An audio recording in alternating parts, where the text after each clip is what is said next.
It's a team that has had an incredible amount of success. This little light of mine, I'm gonna let it shine. This program has been 5-time state champions in a row. Coached by a man who uses his unique abilities to get the most out of his students.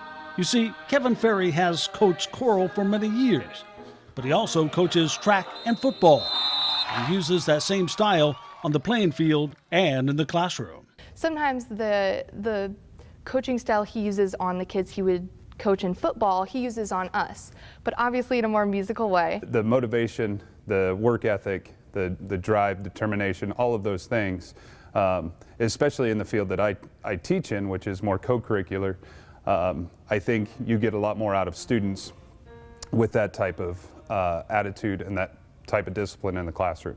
Pushing them to be their best. Hey, a lot more excitement, a lot more energy, a little more volume, please. Even if it means sometimes sounding like he's on the sidelines. I need more, way more, okay?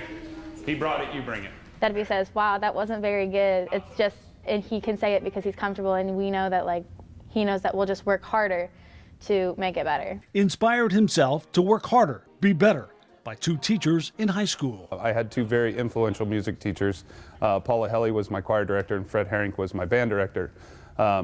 And I just had a natural love and ability for music. So he built a team to help others enjoy that feeling.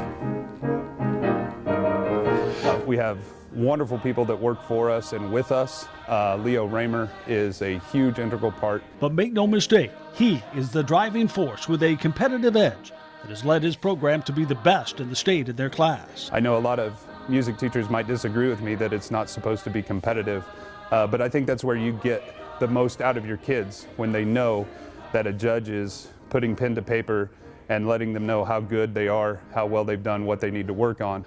Katie? Yeah. More. Okay. Juan? More. Okay? More. And they are learning more from him than what you see here, because what he sees isn't the complete picture either. I'm not a legally blind guy that does these things. I'm a guy that does these things that just happens to have some vision problems. Diagnosed in the 4th grade with macular degeneration, he pushed himself to keep doing the things he loves, including playing football. I can see a person's body. You know, every now and again I'd tackle the guy with the wrong ball, you know, that didn't have the ball. I'd tackle the wrong guy, but usually, you know, it's pretty simple to follow the schemes and where they are. You know, track and field was easy because it was just stand in the ring. This is where you have to be. You didn't, you know, as long as you're pointed in the right direction, you're going to be okay. It is that sense of not giving up, using the skills he has to make life better for himself and for others that has inspired so many.